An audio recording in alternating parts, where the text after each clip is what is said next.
Well, welcome back to the arcade. Yeah, as you can see, I have my Gorf test board set up back out, and I have a set of Gorf boards in it.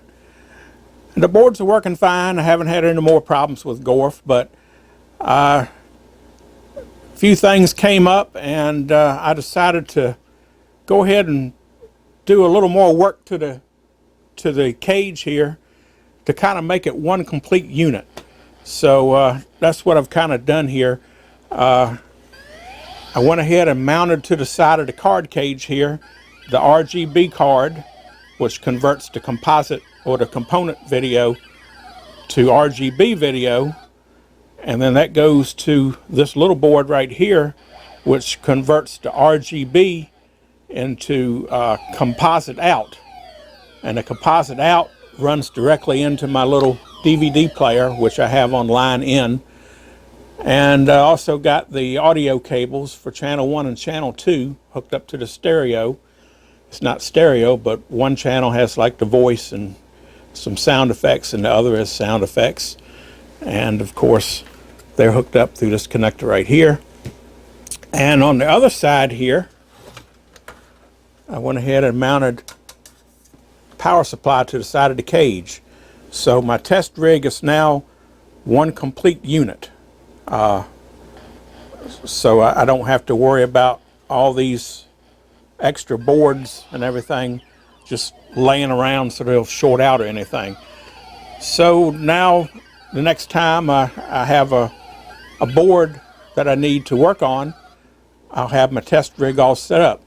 One last thing I need to do, I'm going to go ahead and wire in another set of wires here so I can hook up a joystick and a test button and coin switches, so you know, I can do a complete, I can actually play the game on this if I wanted to. But you kind of need all that to kind of test the board anyway. But like I say, I just wanted to kind of get this set up into one unit.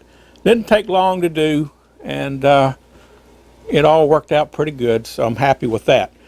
But the main reason I got it back out and did this is because about a little over a week ago, Sean at Classic Arcade Repairs got in contact with me, and he was wanting to put together his test boards that he got from Arcade Jason. And as a matter of fact, he'd already started on them, just about finished them when he contacted me. He bought the boards blank and built them himself, and but he didn't know what these resistors were, so he wanted me to check. So I got my boards back out, and I checked the resistors, and they're 100 ohm resistors. So I, you know, let him know that that's what they were. And we talked a little bit about it, and he said he was going to make a video on it, and I was hoping that he would do one thing that I tried to do, and I couldn't do it. I couldn't figure it out, and I knew if anybody could figure it out, he could. Now, I was supposed to get back up with Arcade Jason and figure it out, but I never did. One thing led to another, and you know how it is. But anyway, these boards work. They have 2 ROMs on this board right here. And these boards, if you watch my other videos and you know what these card rack test boards are, they have 2 tests. They test the RAM cards and they test the pattern board. Well, if you want to test the RAM card, you have to put a set of ROMs in here with the ROM test on it. And then when you want to test the pattern board, you have to pull these ROMs out and put 2 more ROMs in that has to program for the pattern board. Well, when Arcade Jason designed this board, he made a couple little changes, and supposedly originally these used 2716 ROMs, okay? Each one was a 2716. So what he had planned to do is, if you use a 2732, which has twice the storage capacity as the 2716, you can put the RAM test on the first half of the chip and the pattern test on the second half of the chip. In other words, you combine the two programs on one set of chips.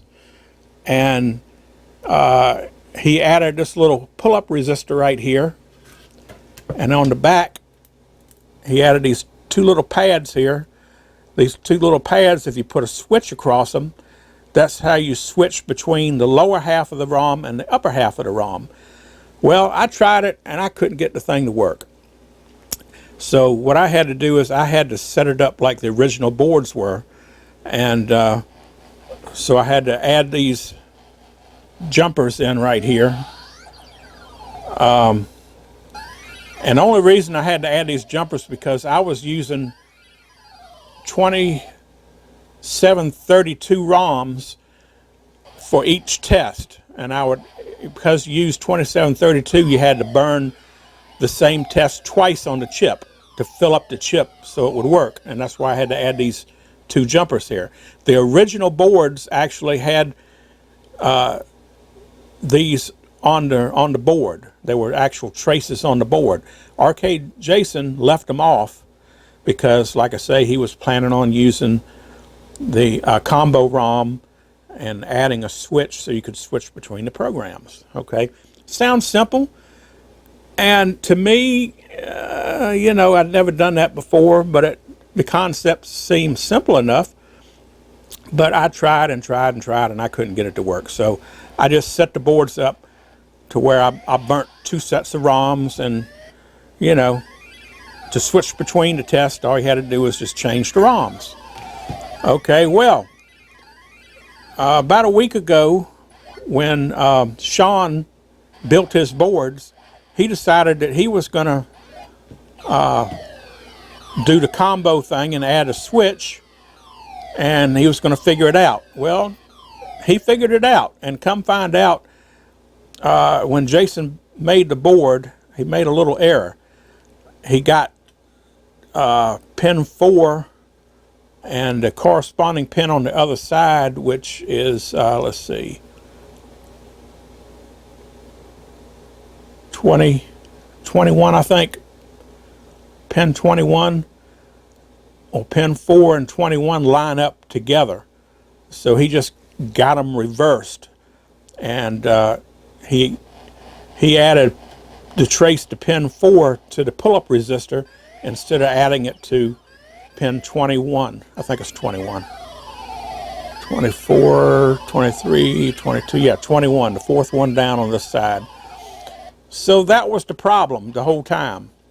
I didn't know about that little trace that connects pin 4 to the pull-up resistor. And also because you had to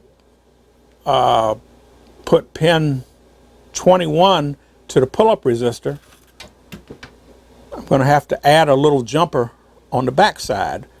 So, like I say, Sean figured this out, and he put it in his video, and he shows everybody how to do it on his video. So, check out his video.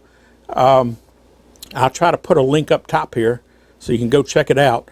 And you need to check out his channel if you haven't already. But if you know about my channel, more than likely you already know about his channel. So, but for those that just stumble upon this and you don't know about classic arcade repairs, check him out, because every one of his videos has something in it that you can learn from. And I love watching this video, so keep up the good work, Sean. So all I'm going to do here now is I'm going to repeat what Sean did to his board so that I can also have the combo ROMs in mine with a switch. Now, Jason told me how to use a what was it, a text editor? No, a hex editor to combine the files onto one chip. And I did that, but I wasn't sure I did it right because I couldn't get it to work. Well, Sean sent me a copy of the combined image and that he did that works on his board. So I took my EEPROM programmer and I compared it to to the program that I did, and it was identical. So I did combine the files right, and my ROMs were right. It's just that that extra trace and that missing connection on the ROM here messed me up. So let's go ahead and get to work and do what we got to do. So first, let me go ahead and get this off the workbench to give me more room to work here, because we got to do some microsurgery. Okay, first thing I'm going to do is take these little jumper wires off that I added on here, because I'll no longer need those.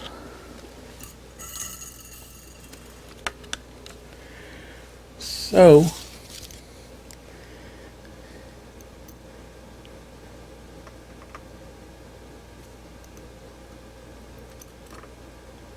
just going to remove them.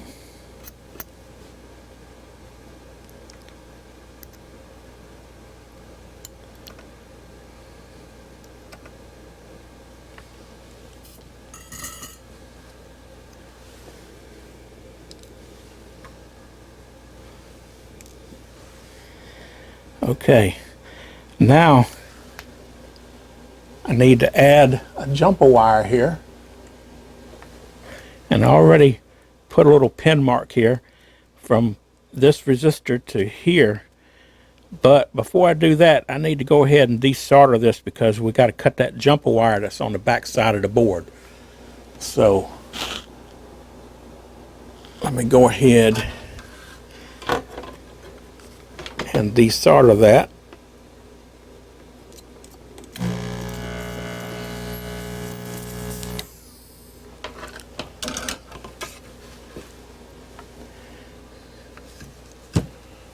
And let's see if I can pick that out of there. In between these sockets here. Okay. Let's hold it up and bend it out the way here.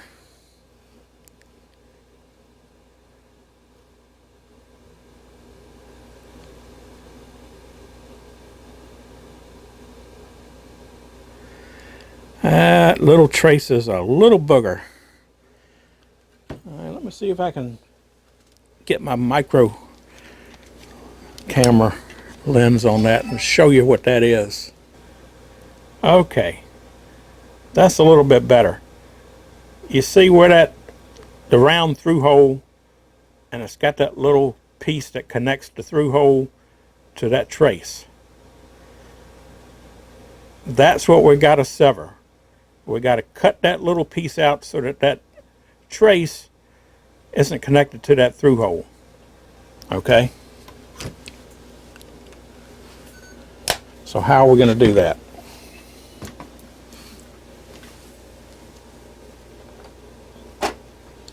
Very carefully. Normally I would just take a sharp X-Acto knife and come in here and just cut it. Alright, I'm going to try it with the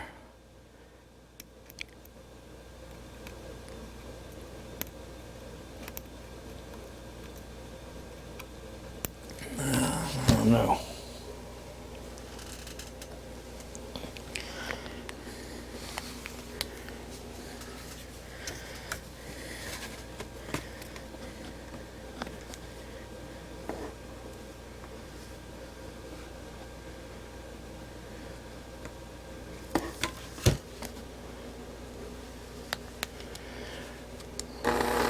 Alright, I'm going to give it a try with the Dremel.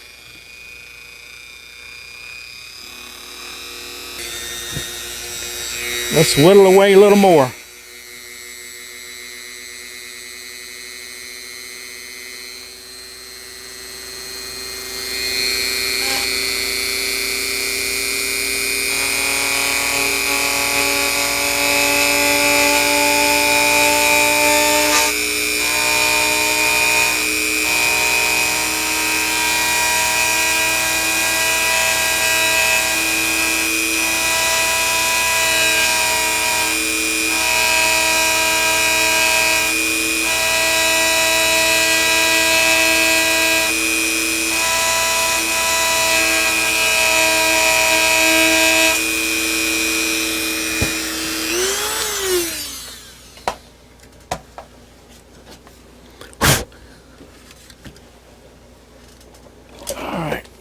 check it again. Pin 4. Alright, success. Now, what we'll do is still have continuity across this. Yes. So we have continuity between pin 4 and pin 4 of the 2 chips.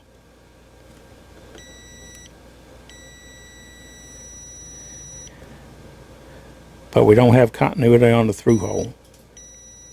Right next to it is that trace. Alright. Let me look at it with my magnifying lens here and see what it looks like.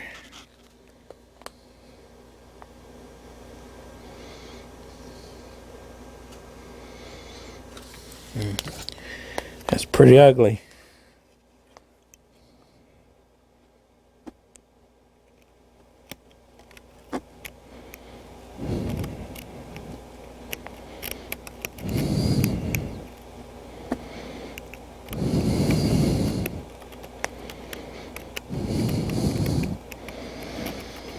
But it's a clean cut. And I still got trace. Okay.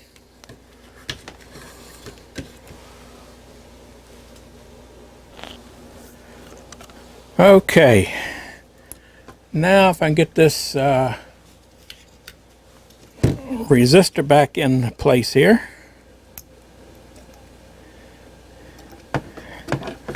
Back in the hole where it belongs.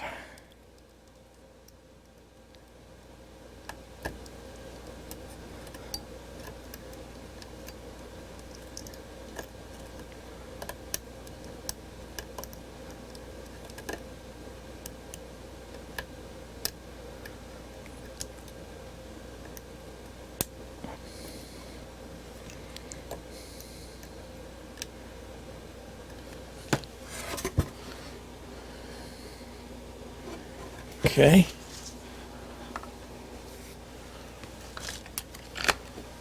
Now solder it back in place.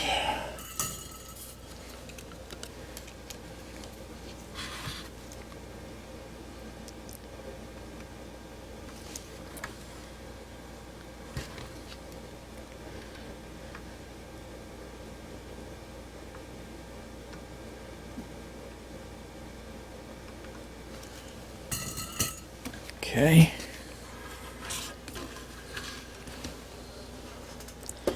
Now check and make sure we still don't have a short. Pin 4.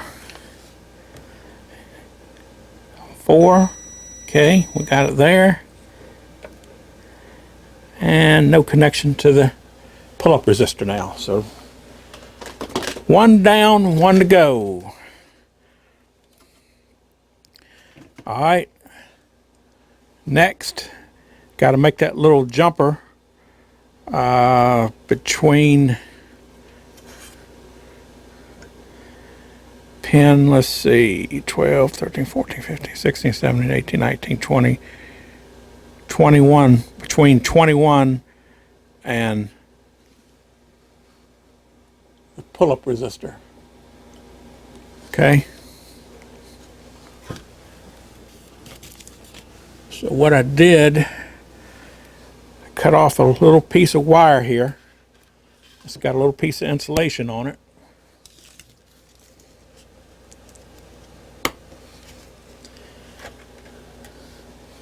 Same wire I used to jump the back before.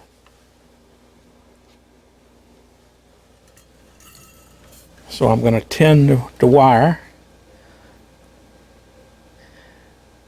And then tin the wire on the other side. Now I left the wire long on purpose. I'm going to first solder the short end.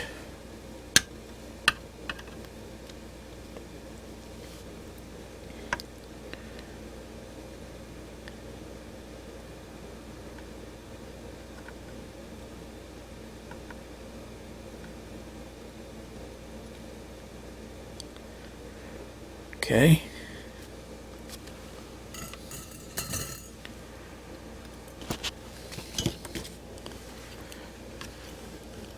Alright, yeah, an X-Acto knife here.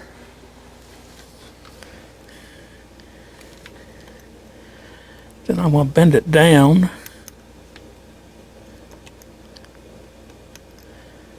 And put it right against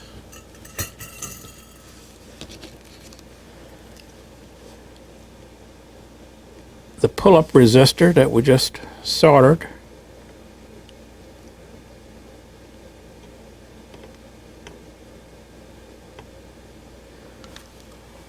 Need a little bit of solder on it.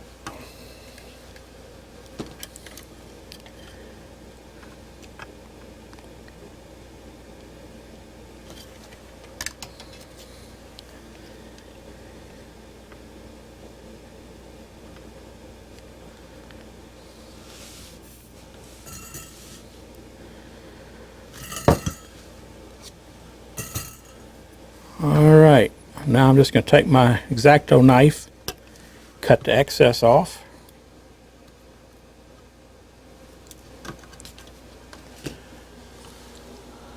And now I got a little short jumper from pin 21 to the pull-up resistor. We'll clean that flux off. It looks bad with that flux on there, but we'll clean that off. Alright, now to make sure that we got that, let me get my continuity checker back out. So now we should have continuity from the pull-up resistor to pin 21, which is the fourth from the top here, because that's 24, 23, 22, 21. So this one right here and the pull-up resistor should be continuity. And it is.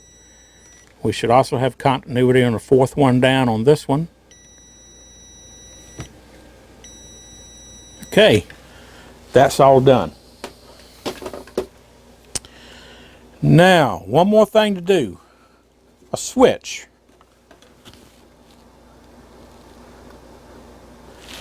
We need to put a switch on here. Now, I like Sean's idea of putting the switch on here with some double-sided sticky tape and a little bit of hot glue, and just running a wire through this hole around through the back side to these two pads. But I couldn't find a switch the right size, so I ordered some on eBay, and when I got them I thought they were bigger than what they are. They turned out to be this little teeny switch right here, which has a pretty tall switch on it, but it's still teeny tiny. So the two leads that we need, I cut one of them off because we only need two connections there. And these two connections, they line up perfectly with them pads. So I think what I'm going to do is I'm going to drill a hole right in the center of these two pads, and I'm going to put the switch on the top side of the board and run it through the board and solder it to the bottom. Now, I've already checked and there's no traces that I have to worry about cutting in two by drilling the holes through to them pads. But there is a ground plane right here, a real thick ground plane, as thick as my finger is right there, underneath these sockets. So I'm going to have to drill through that ground plane. And to keep it from shorting on the ground plane on this side, after I drill the holes, I'm going to take a bigger drill and drill the copper ground plane off of the top. I could even do it with the Dremel, I don't know yet. And then I'll put some Kapton tape over top of it before I put the switch in, and that'll make sure that the switch won't ground to the to this metal ground plane. So that's my plan. Now, how am I going to drill them holes? They're very small holes. I didn't have drill bits that size. Well, I do have some around here somewhere, but I don't know where they are. That's the way it always is So I went to Harbor Freight and I got me some of these. These are high-speed steel micro bit set, 30-piece set. It goes from 0.5 millimeter up to 3 millimeters. I don't know what size I got, but I picked one that would go the same size of the through holes in the board. Okay, well, my next thing was I didn't have a micro drill bit, a drill. So what I did was I took my cleaner from my desoldering gun, which has this long drill bit that goes in it. And this is actually a pen vise. You stick the drill bit in and you tighten this up and it tightens down on it like a little collet. So I put the drill bit in that and then I put the handle in the drill. So now I got a micro drill bit on a standard drill. So now all I got to do is drill these holes. Wish me luck. All right, let me find them. And I should be able, if I drill them holes right in the center, it should line up perfectly. Yeah, I know. I don't know how this is going to go over, but let's try it.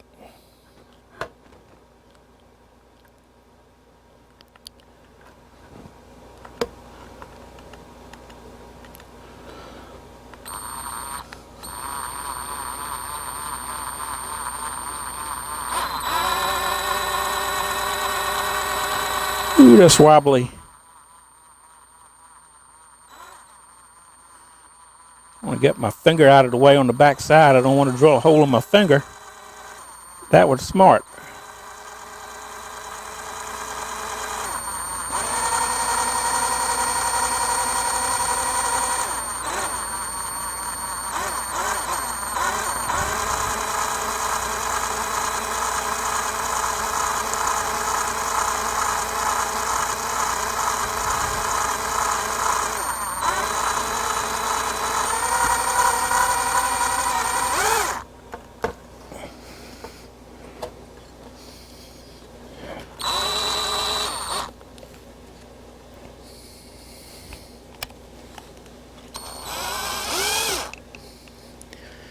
All right, I went through.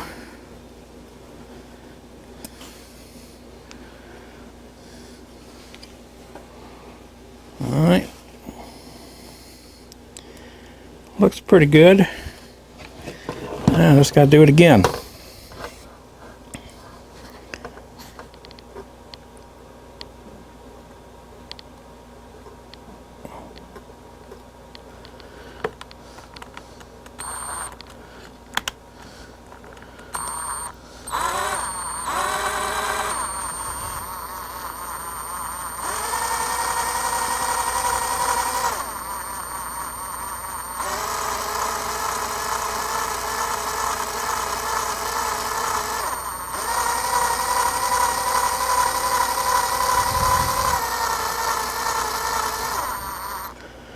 Again, I want to make sure I don't drill a hole in my finger,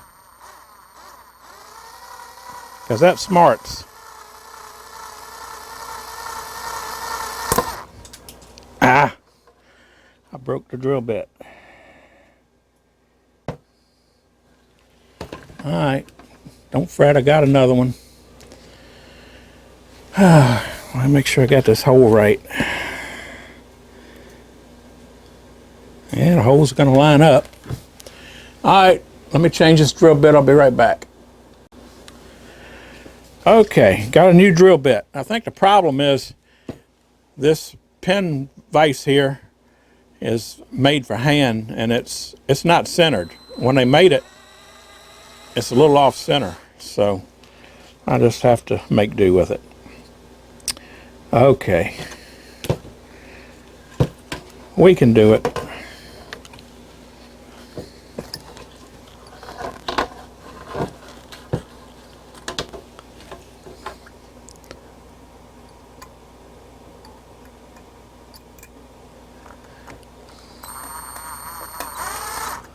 a little bit off on this one, but it still line up.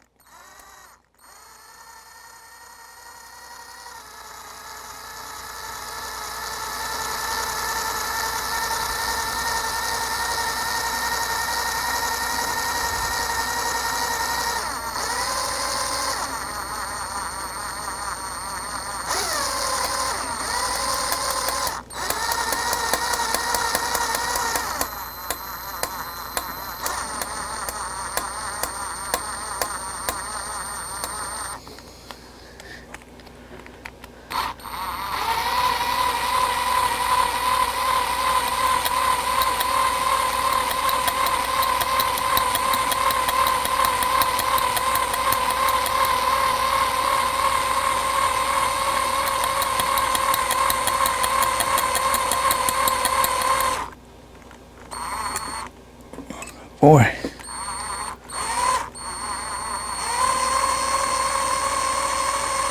Gotta remember, these ain't the best quality drill bits either. I'm sure they're made in China. China? China? China.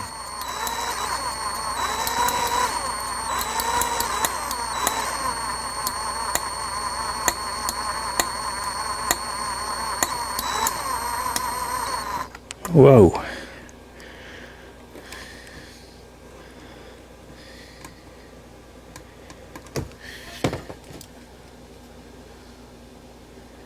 I think the drill bit just rung off in the hole. Ha. It started to come through. I can see where it was just starting to peak.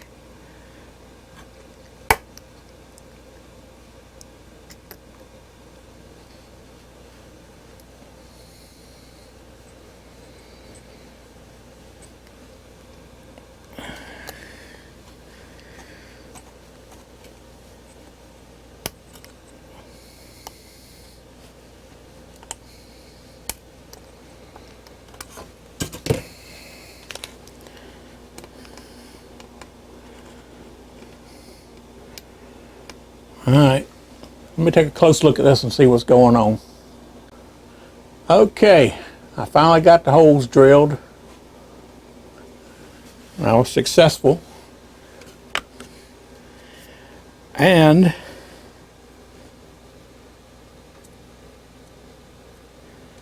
the switch fits. So now what I got to do, in order to make sure that that don't short out to ground, I'm going to have to grind away the copper trace on this ground shield around these two holes. And the way I'm going to do that, I'm going to use the Dremel with a little ball attachment on it, and I'm going to try that and see if that'll work. So let's find out.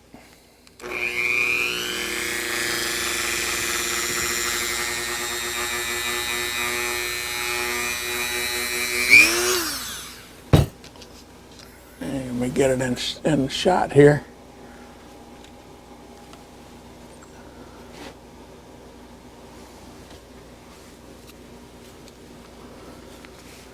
Now let's try it.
Okay, Now I've ground that copper trace away.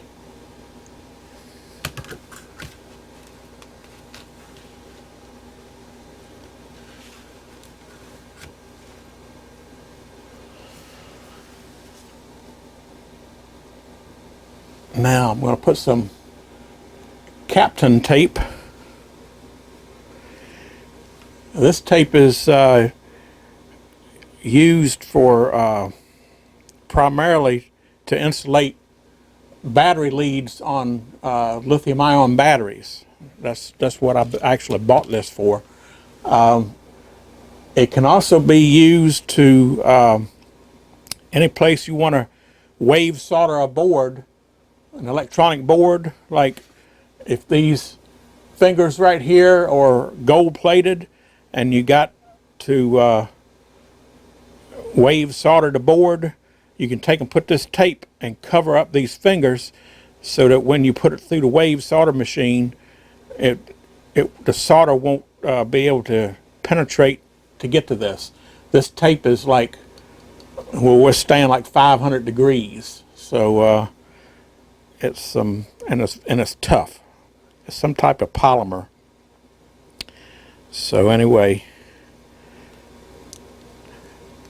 we're just going to use it to insulate this. So let me cut off a little piece here.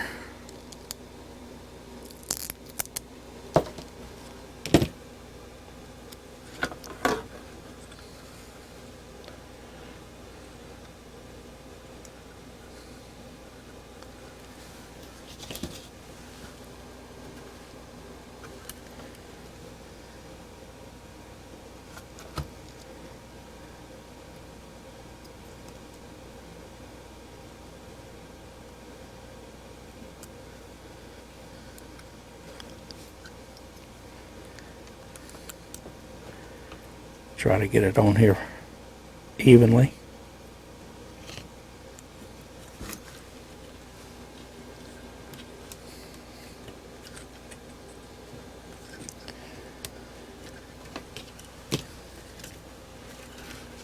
Now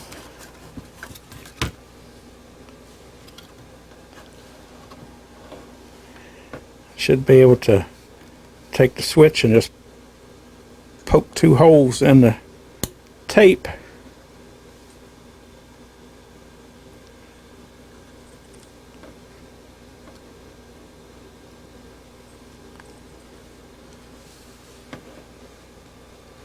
And let's see.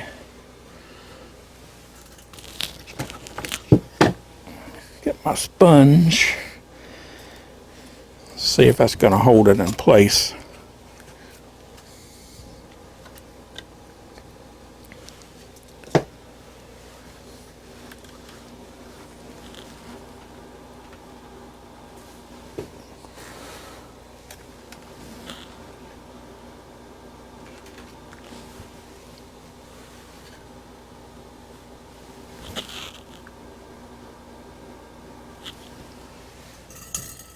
And let's go ahead and solder the switch in.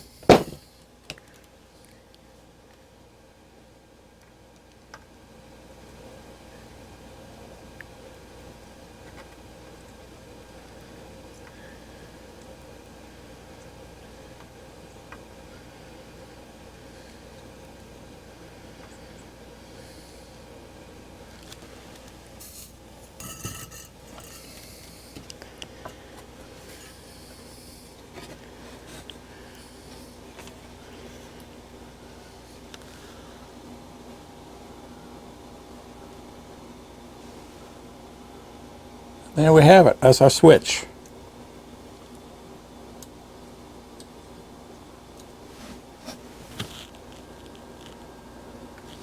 Okay. Now all we have to do is test it out.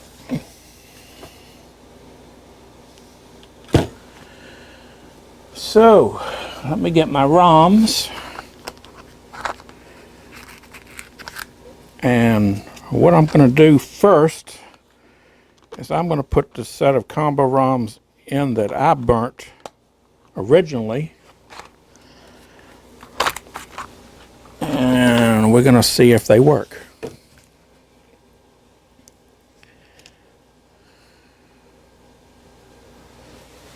And when you know it, a couple of pins got bent here.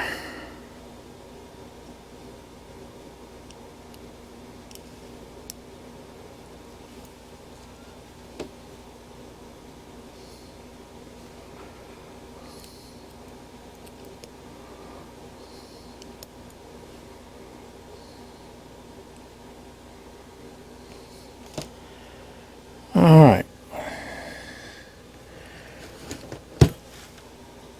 Put in X4.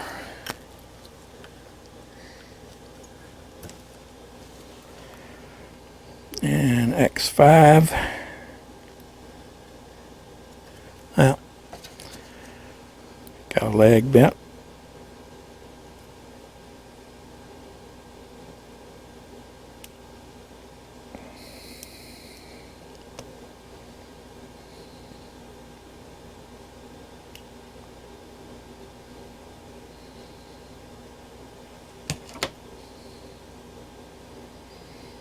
Okay. Still got one bent.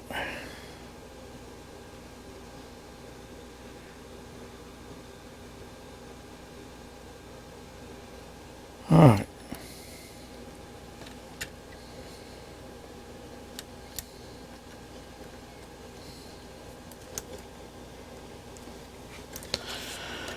I look at them, make sure they're all in. Okay, now all I got to do is set the boards up and let's test them out. Okay, I got it all set up here now. I got the first slot has got a RAM card, the second slot is empty. Then I got the CPU board, then I got the main ROM test board, which has the socket for the pattern board test. I got the switch in the left position, which should be for the first bank, which is the RAM test. So now we'll put the RAM test card in the end socket here, and then we'll put in a RAM card, and let's turn it on and see what happens. Bam, there we go. We got the RAM test. So the RAM test is working. All right.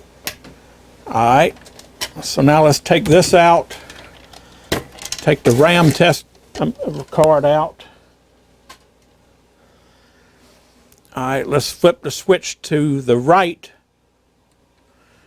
which should switch to the second half of the ROMs, which has the pattern board test.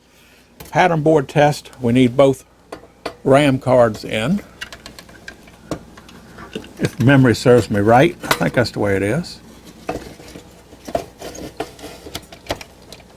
So we got both RAM cards, the CPU board, and the pattern test board. But we can leave it in this position, but they tell you to put it in the end slot. So I'm going to go ahead and move it. Don't have to, but I'm just going to move it to the outer slot, which the instructions tell you to do, but these cards will work in any position, so it doesn't really matter. All right, now, because the pattern board is so big, I'm just going to lay this down flat and put my pattern board in.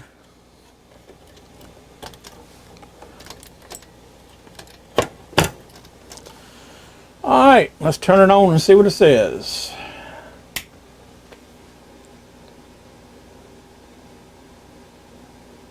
Looks good, as you can see on the monitor.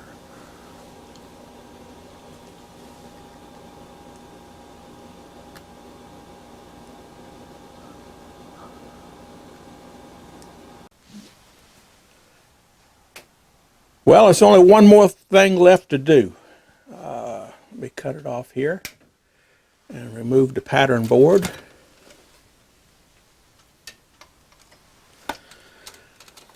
Now, it's not going to be anything fancy.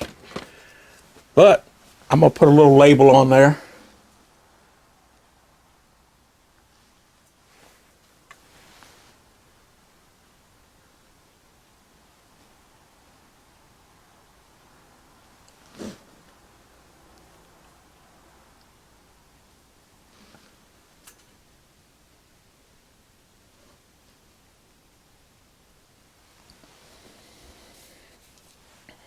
Okay, like I said, nothing fancy. I just took a label here, regular label from Office Depot, and cut it to size and just wrote out with hand a little graphic here. It says test ROMs. I got an arrow for the left and an arrow for the right. The right side has pattern test on it and the left side has ROM test. So I'm just going to tear this off and line it up here and just put it across both of these ROMs.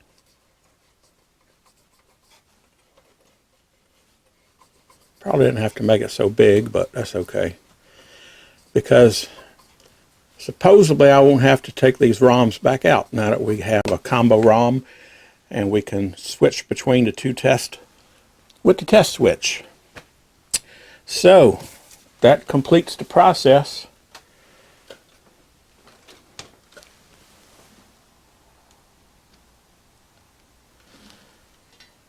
So I hope you enjoyed this little video, and this video wouldn't have been possible if it hadn't have been for Sean at Classic Arcade Repairs. So I want to again give him credit where credit is due, because he figured out how to make this combo ROM work and made the video and put it out there so that any of us that have these boards can go ahead and create our own combo ROMs. So again, thanks again, Sean.